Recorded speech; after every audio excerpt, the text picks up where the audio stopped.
next section is our panel discussion. Today, you guys all hear me.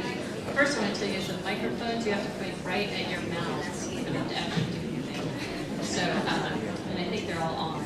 Andrew, can check them. Great.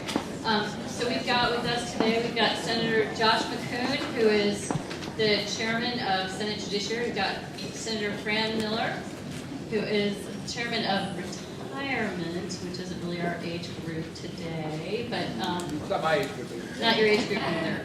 But I'm going to bungle this whole thing because we're running late. So we have Representative Katie Dempsey, who is with us here, and Pat Gardner, Representative Pat Gardner. Tom Weldon is chairman of Juvenile Justice in the House, is stuck in that traffic on 75, so I don't know when he'll show up. I hope he makes it. And before we get started, Senator Renee Unterman wanted to tell us that she is very interested. She was invited to be on the panel, could not participate due to some medical stuff that's going on. But she may be watching this live on our stream. I'm very excited about that.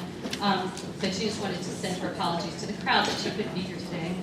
And we're hoping to have Representative Mary Margaret Oliver attend. She is coming. So she's on her way as well.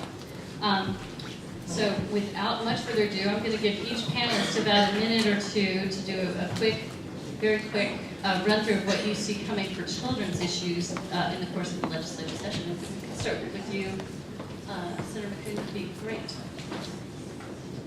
Okay. Good morning. It's a privilege to be here today. I appreciate the opportunity to speak to the issues that we will be talking about this morning. I think we've been getting asked this question a lot. Obviously, it's the time of year where people are saying what's going to be happening during the session. The answer that I would give is I think not a whole lot, because the session is going to be very truncated due to the change in the calendar. I assume most of you are aware of it, but I'll take just a moment to go over it. Typically, the primary elections in Georgia are in late July. They are being moved due to a court decision to May 20th. That moves qualifying from the last week of April to the first week of March. And so that creates a dynamic where I think a lot of members want to be able to get back to their communities and deal with the process of elections. And as a result, I think we're going to see, outside of just the budget, which obviously we're constitutionally mandated to pass that. I think on other issues, it's going to be a very light session. And as far as from a Judiciary Committee perspective, there are a handful of issues, but I think after the Juvenile Code rewrite last year, we don't really see anything specifically in this area coming up. Of course, that could change once we get started next week. I'm Fran Millar. First of all, I'd like to welcome Senator Mike Dugan standing back against the wall there. He always likes to come in here, Josh and I, I'm sure. With that being said, I think as respects children issues, I think Josh pretty well covered the shortness of the session probably, as well as the budget. I look for some things. I've chaired a study group, the Lieutenant Governor's Initiative on Foster Care, and we've had 3 hearings so far. We're going to continue these hearings. And I think there may be some short-term things we do as respects children in foster care. But I think long-term wise, I would say to you, whether it happens this year, next year, whatever, I've been down here 15 years. We've never really taken a comprehensive review of how we deal with the child welfare system. And it's something we need to do. We need to involve outside people, people with particular expertise in this area, to really look at how we're doing things from the bottom up. That's no reflection on what we're now doing. I think if you look at our child welfare system right now, and just take defense, I think we're rated like number 12 in the country. It's a lot better than other areas in the state that we do things. So I think that there could be some more information coming on that to you going forward. And education-wise, obviously, it's an election year, so everybody's going to love the children, particularly. We're not knocking that. Yeah. So we'll see what happens here. There will be more money put into education. In fact, there has been every year in the government deal with these, but I do think that a lot of us are concerned about the fact that the 180 days, and not all school systems are doing that. There's talk about possible raises, of course, for state employees as well as teachers.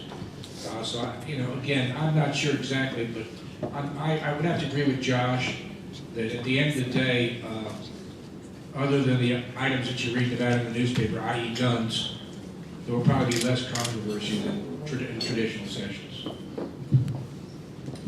Representative Dempsey. Well, good morning. It's good to see y'all. I see Representative Weldon is joining us. Thank you. Yeah. He deserves a medal. I live a little below him on 75, but it took me 4 hours. So I'm sure it took you forever too. I'm glad that we're about to start session actually, and be able to have that focus and not as much driving. But I stand in Atlanta and can do that a little bit better. And that would be the word that I would describe about the session that's coming up. I know some people have said fast and furious. I don't like that. Furious implies anger. Fast and focused is what I think we're going to be doing very much. I think we'll be very focused. I think the measures that do make it through rules, at least in the House chamber, will be very germane, very impactful to whatever arena they address. I've just wrapped up this summer's mental health study committee, and that report will be coming out. But when you look at mental health and behavioral health issues, you were talking about all facets of life. It focuses everywhere, but I think very, very importantly, it's on that early beginning.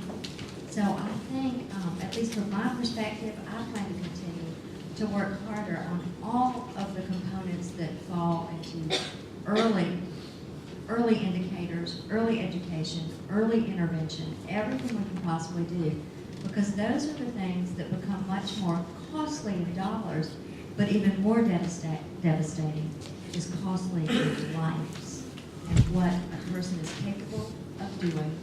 Or if we catch those issues early, there are ways to cope, there are ways to learn to work and to become better and to just focus well as strong human adults. So that's going to be my focus, is to continue to work with early intervention at all levels. Yeah, we're just doing a 2 minutes about fraud. We might be having a session, all kinds of questions. Good morning. Right into the microphone. Good morning. It's good to be here. I'll tell you how great it is to be sitting in a seat that doesn't have a steering wheel. Lots of folks out there in that parking lot called out 75 this morning. I agree with Katie, and I suspect that the other legislators here stated that, as you know, it's going to be probably a very brisk session. One of the things that I expect to see a lot in my committee, or in the Juvenile Justice Committee, is a lot of folks talking about how to implement the new Juvenile Justice Code. I was talking to a court administrator yesterday, a juvenile court administrator, and she said, Tom, how am I going to pay for these guardian ad litem's in Chin's case? And, we talked about a lot of that and funding, and I think we're probably going to see a lot of the new implementation of the Juvenile Justice Code brought into focus with the budget hearings that we all be attending. I'm sure I'll see all of you there. So I believe that that's going to be the primary issue that I'm going to see in juvenile justice, is how to really get this off the ground, make it workable, make it so that children that this is or intended to affect are positively affected, and we reach the goal of getting this juvenile justice code into effect. And other than the budget, I think that'll probably wind it up for me. Thank you. Pleasure to be here. Hi, everybody. I'm Pat Gardner, and because I'm on the Health Appropriations Subcommittee, I think my focus is going to be on that section of the budget and why it's important to children. I was reading the proposal from the department this morning, and what I learned is that nearly 50% of Georgia's children under 19 are covered by insurance through the Department of Community Health. In the budget, which is about $14 billion for health care for mostly kids in Georgia.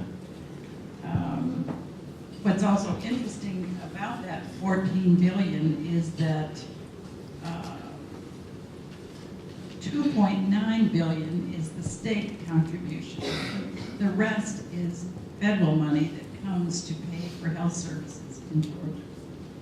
There are some new things in the Medicaid budget that I think will be very helpful. We've worked for a long time to try to get the department to shift to a 12-month renewal instead of 6 months at the request of lots of pediatricians. They have increased some of the rates for the primary care physicians finally. These are big dollars, so it's important, I think, as advocates for you to pay attention to the money, follow the dollars. I mean, our job is to provide adequate dollars for these folks who are working so hard for our kids and make sure they can do their job and to make sure that they do it well. But that's what will be my focus for this session. Thank you, guys. Now I've got this microphone that is actually falling out of the stand. This is going to be like a slapstick comedy with me in this thing. So far, you're falling down in your job out there. I only have one question, and I have my own list of, now we have two. I have my own list of questions to hit you guys with if these guys are totally lame and don't give us questions. But this one comes from Diane Jacoby. Diane, where are you? In the back. And this is for whomever wants it. Currently, special needs students do not earn a diploma. They are awarded a certificate of completion, even if they attend the required, I think it says, number of days and achieve everything in their federally mandated IEP. Other states, Texas, Florida, and North Carolina, to name a few, have programs that allow these students to earn a diploma. Georgia's current policy is, 1, limiting our students in their post-high school opportunities, and 2, detrimental to Georgia's graduation rate, as these approximately 4% of students count as dropouts. Does the legislature plan to address this issue? That's a big question, Diane. It's a very good question. It's a very fair question, and it's something we haven't dealt with. I would suggest you save that question and bring it forward. You know, the only thing we've done with the special needs children was when we looked at the QBE formula over that 2-year period, we actually revised the categories some. You know, government does some funny things. You know, when I look at, let me get this straight, that you have these kids, but they count against you for your graduation rate. Now that's really intelligent. It's like we get reimbursed for foster care by the more number of children we have in the system. Gee, that makes a lot of sense too. So I would say to you it's something that needs to be worked on. And between Representative Coleman in the House and Senator Tippins in the Senate, I would suggest that you meet with them on this particular topic, because it is something we have not addressed. And so I think you're right on. So for the first question, it's pretty good. Okay, thank you. Anybody else want to?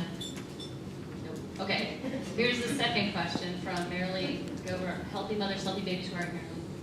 Up right there. There's research that shows a fourfold decrease of maternal neglect of children if the mother breastfeeds. Will you support HB 363, which would license lactation consultants so that moms can get as easy access to breastfeeding health as they can to formula, because they have to formula? I think that's one of the bills that was before the Essential Health Benefits, or the Mandated Benefits Committee, I think, this summer. The question is, will we support the legislation? Yes. My answer is yes. Thank you. Okay, anybody else want to go on that? I certainly think we all support going through the process, and let's see where it goes and what we have at the end of the day. Okay. Let's see. I don't know which order. This one. Interesting. This is from Reverend Willie. Is that Webb? Yes. There you are, Reverend Webb. Thank you. With Christian Institute of Public Theology, and the question is, what legislation are you supporting to assure that children will receive spiritual values and character education?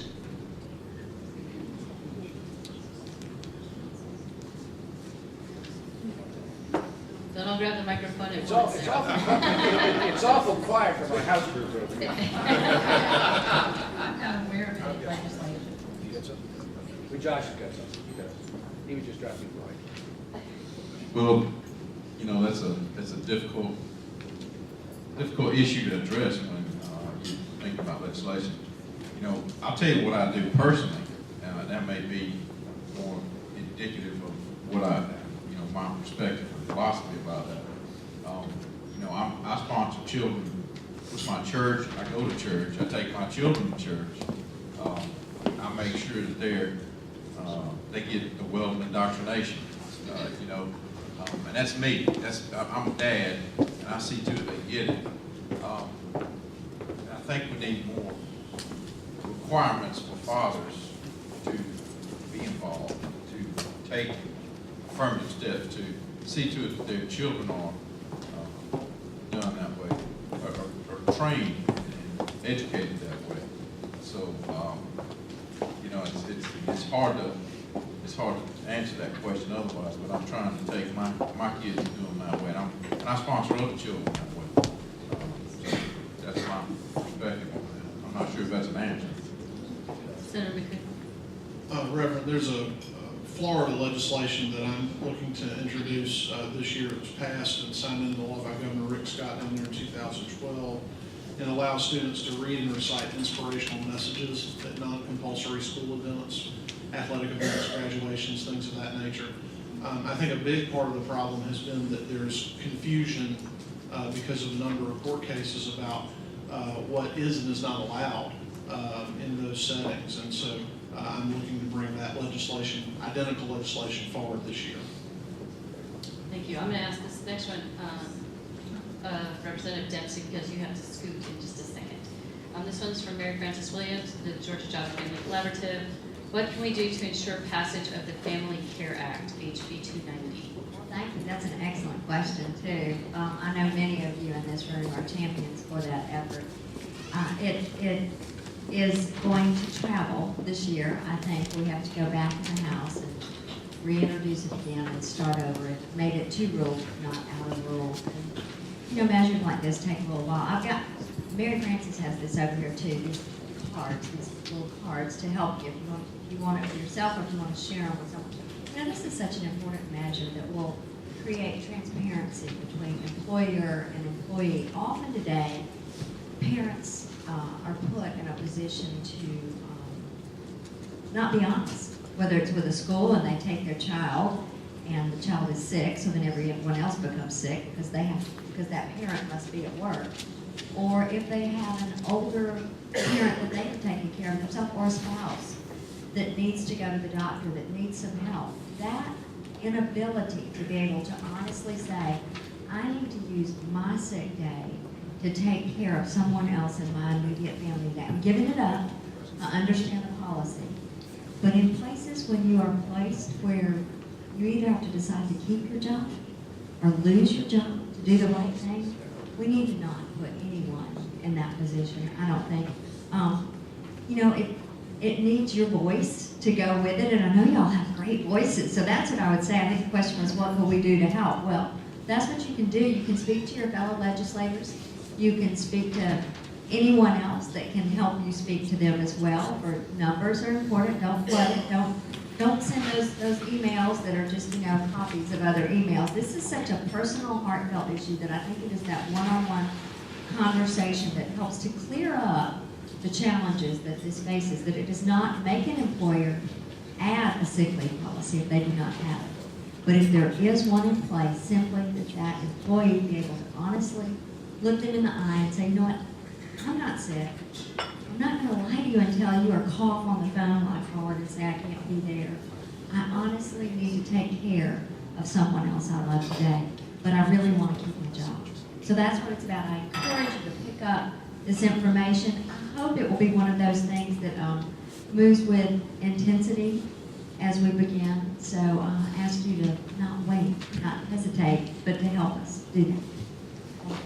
And I do apologize. So I have a meeting at 11 that I've got to slip out here for, but I hope that some of you, if you have questions, Many of you I know, we spend a lot of time together, but do not hesitate to call my office, email me. I need your experience to help me do my job well. Thank you. Let's thank Representative Dempsey for coming today.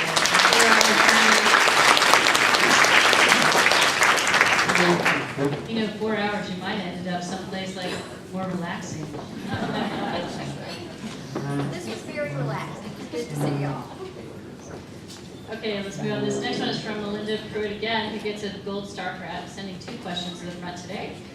Are there any bills that will increase the dropout age from 16 to 18, and if so, what is the bill number, if you know that? The answer is there is a bill in the Senate. I don't think it will go anywhere. I do not have the bill number in front of me. I'm not that good. Senate bill something or other. Part of the problem is you've got an interesting issue here with increasing the dropout rate age. At that point, you start to look at disruption in classes. You start to look at a lot of other issues. More importantly, and I think what we've tried to do the last few years, we started it with, I passed the book on the bridge bill, then we had House Bill 186. We're trying to get to these kids in 6th, 7th, and 8th grade, because if they are bored, to give them a reason to be in school and to get them something excited about. Because I'm telling you what, they may drop out when they're over 16, but mentally they dropped out when they were 13.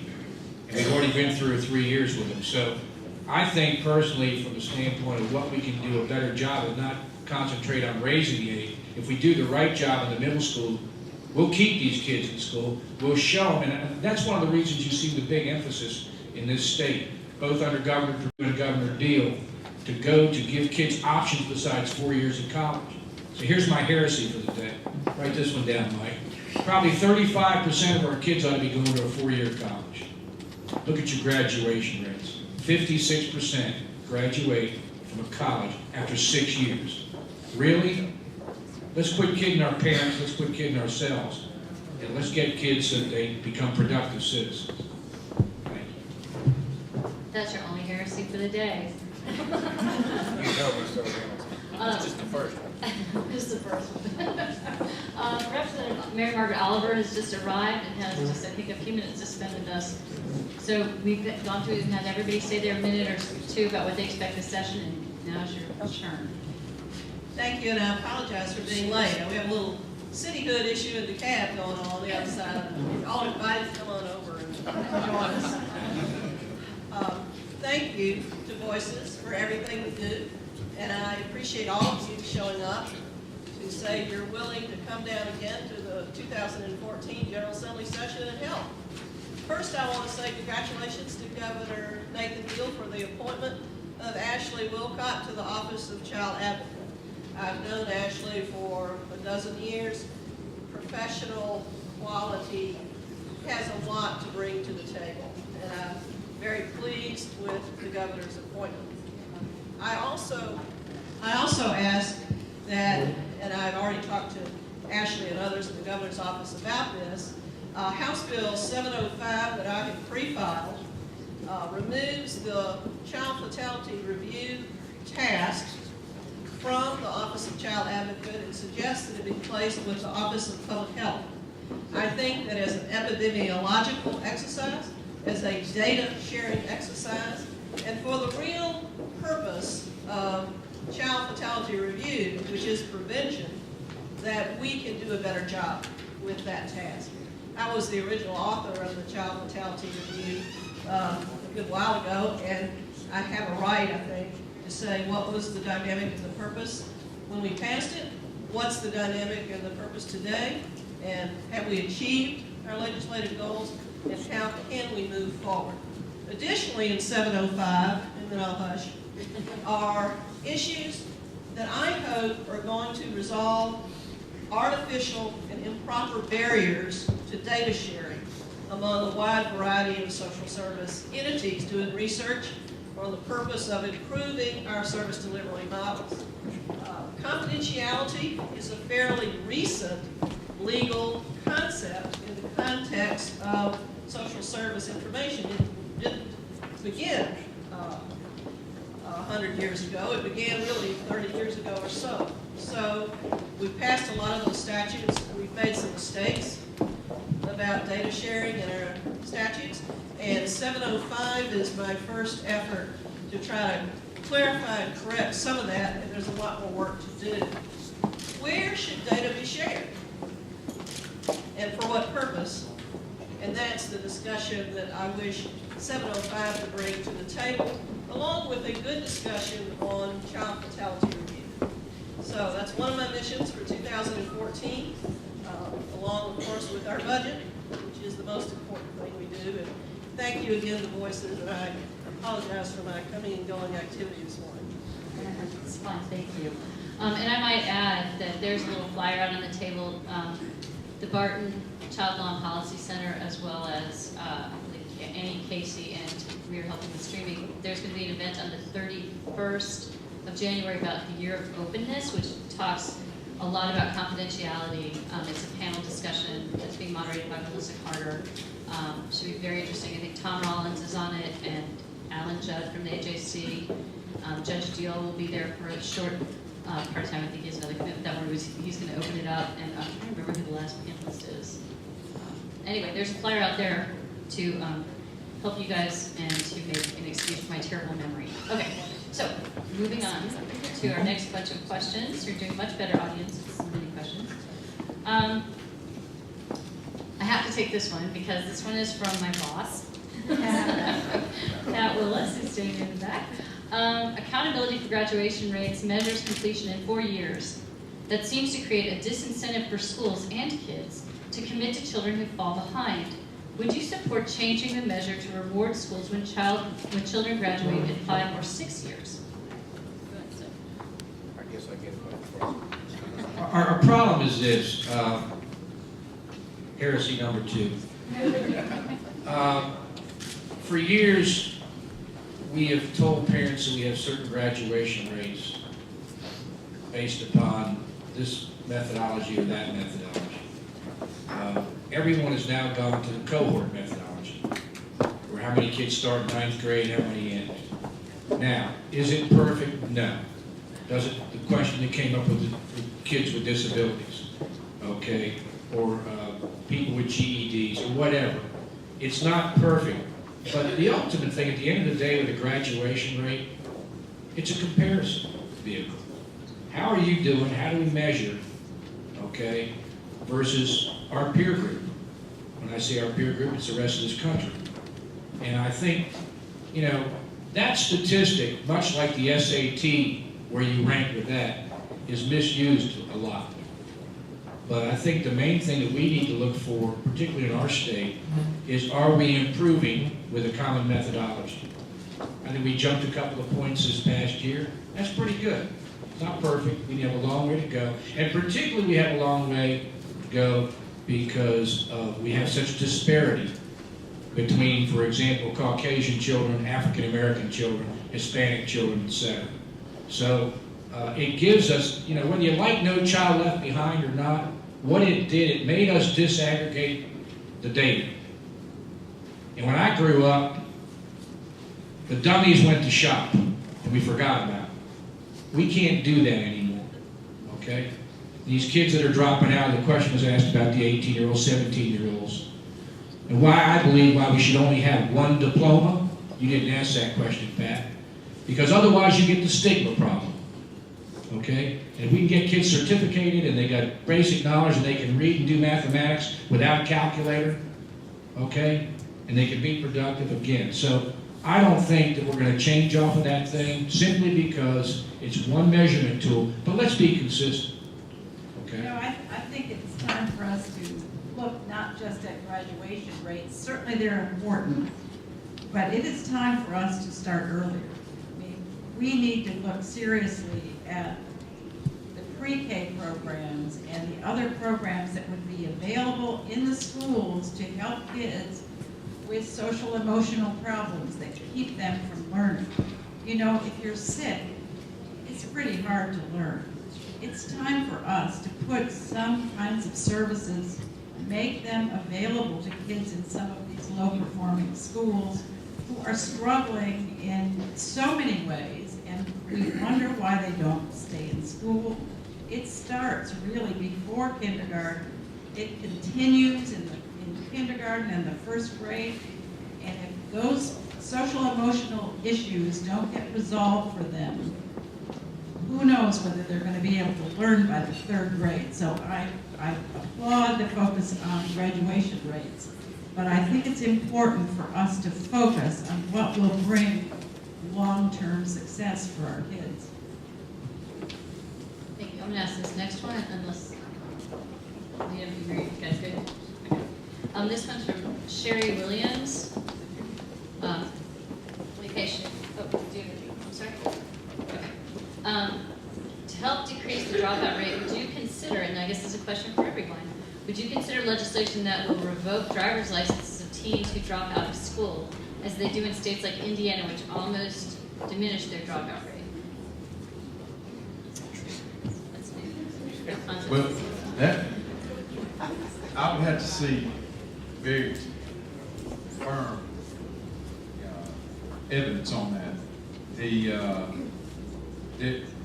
The reasons we have dropout are just as many as we can think of, and truth is stranger than fiction most of the time. So it's difficult for me to get a quick buy-in on something like that without having a lot of flexibility for that. You have there's a lawyer that practices in Ringgold, Georgia. His wife is very ill with cancer, and the son's already graduated high school. He made a perfect score on his SAT, and he came back from college to take care of his mother. Now, that doesn't just happen in college. Cancer doesn't matter. It doesn't care whether you're in high school or college or otherwise. That's a difficult question for me to respond to, because there's flexibility that has to be involved in that. So I'd have to see the evidence. I'd have to see the bill. It'd have to be very flexible in order to remove the driver's license from someone who could provide driving services to someone who needed it. That's just I'd love to see our dropout rate go to zero. There's not one child that I'd like to see drop out, but realistically, there are issues that come up in families that override our desire to have a zero dropout rate. So I guess it's just that's a tough one for me to commit to. That's tough for me to, I have a very difficult time accepting that without plenty of flexibility. Not gonna happen. Thank you. Moving right along. Okay. This one is sort of an anonymous one, and it may have been for defects, but I think it might merit some good discussion here. Anyway, given defects model goal for stronger families and stronger children, this is for defects, but I want you guys to listen to it because I think it falls into a lot of the stuff that will be coming up, that I think will be coming up. What are you doing to reunite families with children in foster care and providing support in the home to avoid removing children? So basically this turns into a legislative question now.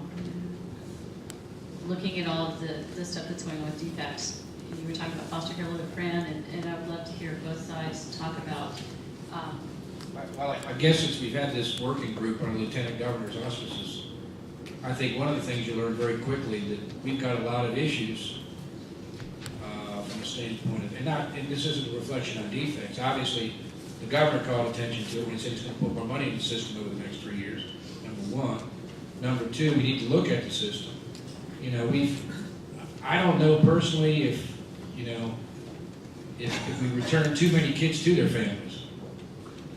That's a question I have in my own mind.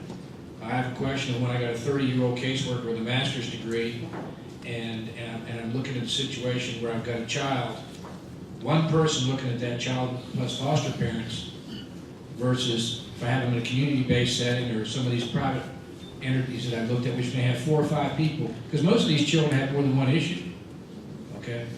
Then if we look at things about don't seem to be doing the best job of these kids to transition out when they're 18 years of age. Then I look at statistics like these girls in the street here in Atlanta, which Renee Underman spent so much time on, these 12 and 14-year-olds. 60% of these kids came through the foster care system. Now, granted, they may have been molested before, whatever. But this is why I said to you earlier that we're not ready to go out there and try to come up with all the solutions.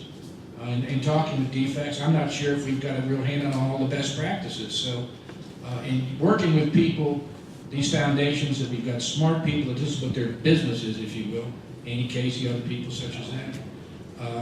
I think we've got to look from a top-to-bottom approach on this thing. So there's no easy, quick fix to this. Keep in mind, the General Assembly hadn't looked at this in the 15 years I've been here. We're not going to fix this overnight. We're always going to have children hurt, and the HAC is always going to report the bad ones. Okay, that's a fact. But I do think, like most things, we can do a better job. But we're not ready to do anything immediately. Anybody that says otherwise is just, some would say, trying to get reelected. I'm trying to get reelected, and but I agree with Senator Miller that, and I believe what he mentioned about the governor saying we want to put more money back into Department of Family Services. When I go and I see what's happening in the office of Dukes County, Ringo area, and throughout the state, I believe it's indicative. I think that we've got to really work hard on building up that department. That there's just a lot of problems. I recognize that, and I'm ready to go to working on those issues. I'm not, the folks that are there, those folks deserve more than a raise. Right, yeah, battle pay. That's exactly battle pay. That's exactly right. And they're taking a lot of the heat off of everybody else in the communities that they serve in. So it gets to be a pretty difficult situation when they have a hard time paying for copies and things like that of documents that are, as a matter of law, required to be provided to other parties. So I firmly believe that's something we have to do, and that's a start. Senator Miller's right. It's going to be a difficult transition. Well, not so much transition, but a build-up of the department and working toward having qualified people and retaining qualified people to do the job necessary. It's interesting to me that we keep asking for more school psychologists and more school social workers, but we're not really asking for any clinical people to be in that setting. I mean, it's one thing to do an evaluation of a child or to evaluate that there may be a problem in the home, but then what do you do? I think there needs to be some more coordination between the school and the defects office so that maybe some of these tragedies can be headed off before they become tragedies. So I hesitate to put more pressure on schools, but I think they need the resources to be able to help children while they're there, rather than just expect them to learn when we know the kind of problems some of these children have. So I would argue that we need more caseworkers. I certainly agree with that, but we also need some folks in our schools that can handle some of these things to help avoid what might happen. Along a similar vein, this one's from Carolyn Eggman with Emory Urban Health Program. Where are you, Carolyn? Right there.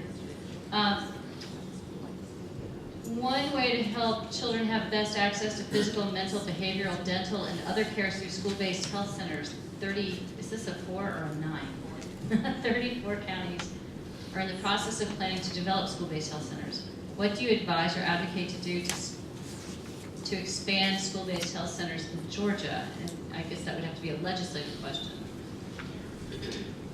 Is there anything? Well, I could start. Yesterday at the Carter Center, they had a summit on school-based health centers, so you probably heard some of what I learned yesterday and what I'm saying today.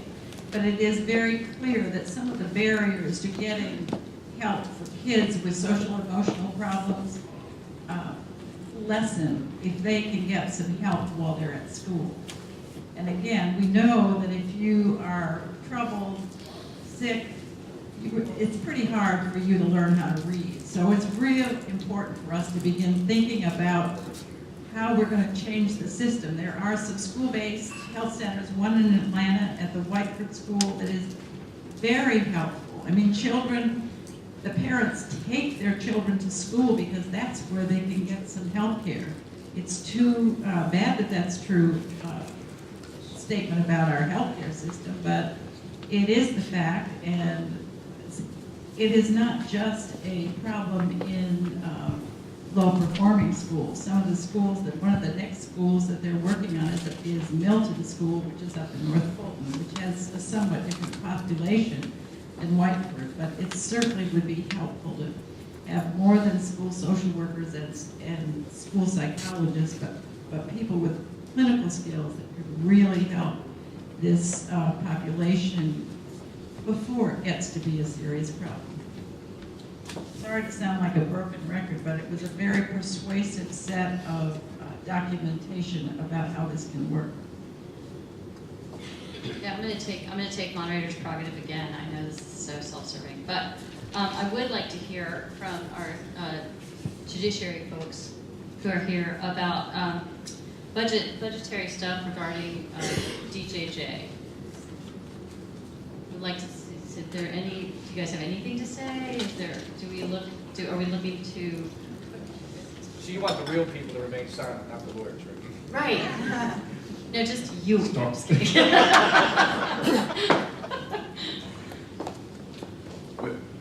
As far as budgetary issues with DJJ, I think it's not just DJJ. It's indicative of a lot of the departments we have that deal with children. It's the realities of the economy we've just come through and the ramping up of retooling and reworking the people we have in positions to make a difference. We've had some reported problems, and I think the press has properly brought the spotlight onto those problems, and we're working through them as best we can. The budget issue, I think there's going to be a lot of work on that. I think there's a lot of work going on now related to that, and if I were to say specifically the things that I think we're going to address, I'm sure I'd be wrong at least once. Only one. At least, no, at minimum once. So, there is a lot of work going on there. We recognize there's an issue there. We recognize we have to do some things there, and we got to start with putting people in the right position to make a difference. So, without going any further, from my perspective, I certainly appreciate comment from across the rotunda. I mean, I don't think I can add too much to that other than to generically say what I think most of you know, which is, we're in 2014 and the state budget has still not reached the level it was for fiscal year 2007. And as long as we, continue to experience that happens to me a lot.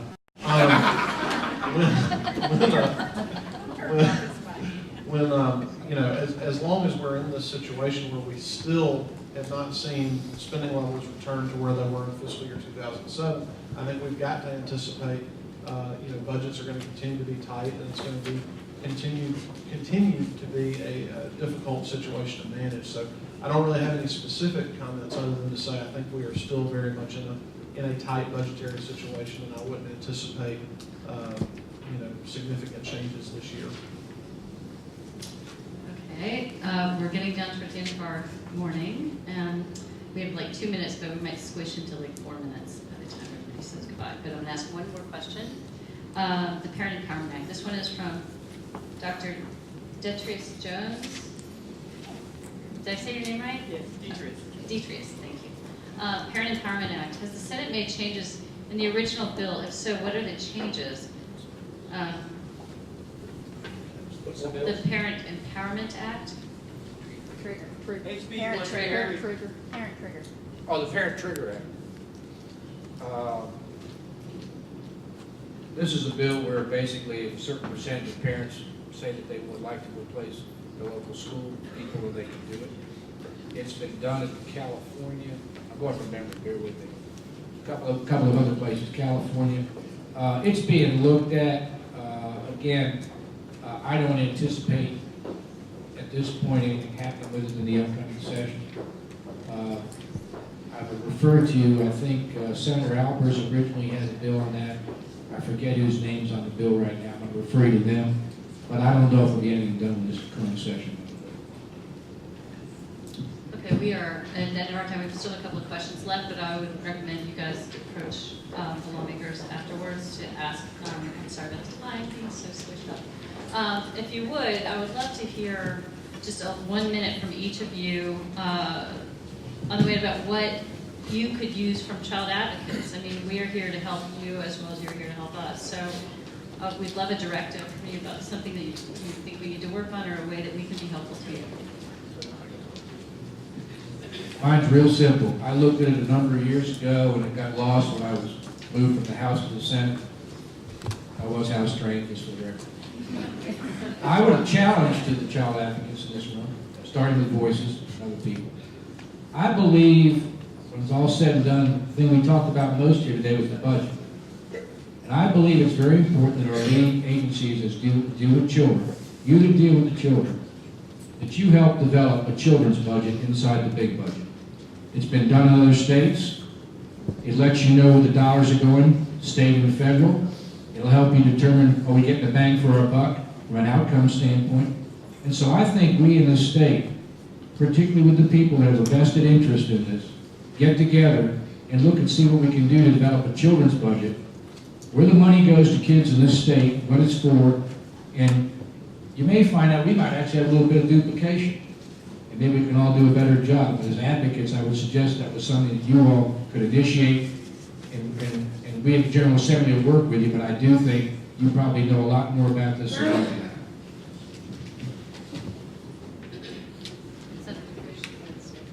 You know, I would just say more generically, I think it's important not only to have a forum like this at the beginning of session, but for there to be continued communication and developing meaningful relationships with members of the legislature, and not just during the session. You know, I certainly am glad to meet with folks anytime throughout the year to establish, you know, there are a few people on different issues that I like to be able to pick up the telephone and call and say, hey, what do you think about this? And I think you have the opportunity to be a tremendous resource for lots of members of the legislature for whom these issues are not necessarily top of mind. So I think that's the most significant thing you could do over the course of the next year.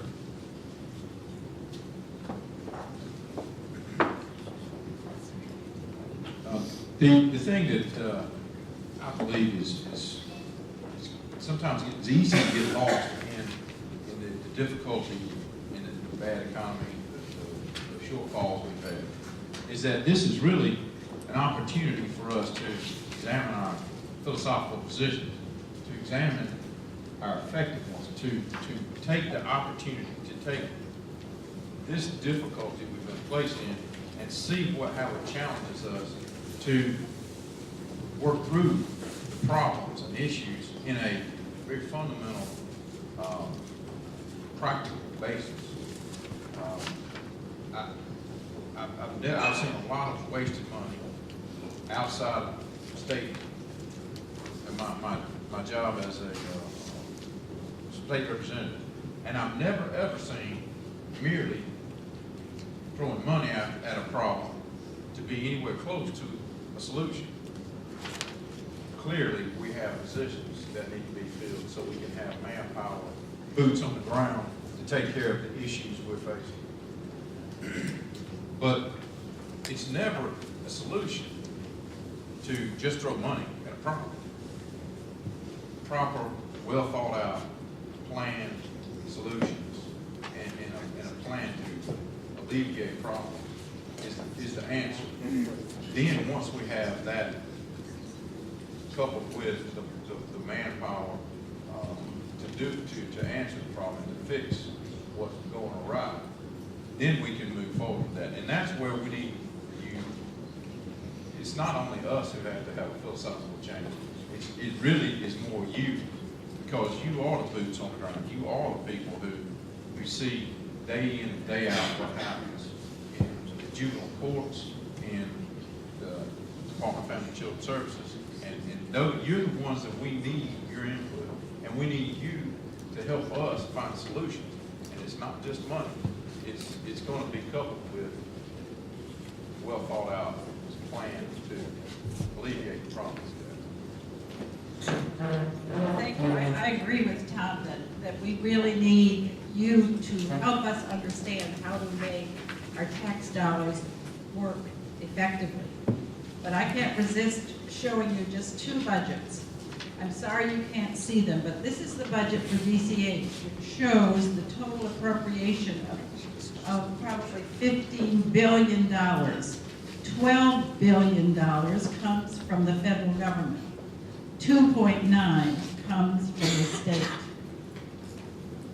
This budget is the budget for the Department of Behavioral Health and Developmental Disabilities. Some of you know I've been a long time mental health advocate. But if you look at the allocation of funds, the relationship between the state and the federal government, totally the opposite.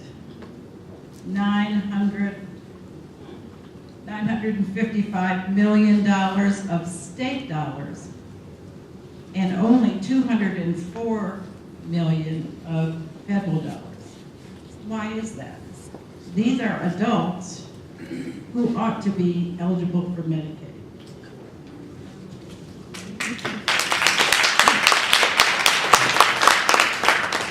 Okay, well, let's expand that round of applause to thank our panelists for coming today.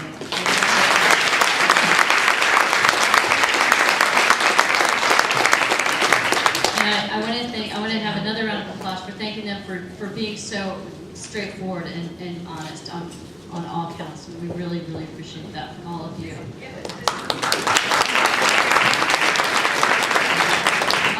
In closing, I want to encourage all of you to tell your friends and families to sign up for our CAN meetings, also to sign up for our legislative updates starting next week, and actually there might be a little teeny update tomorrow.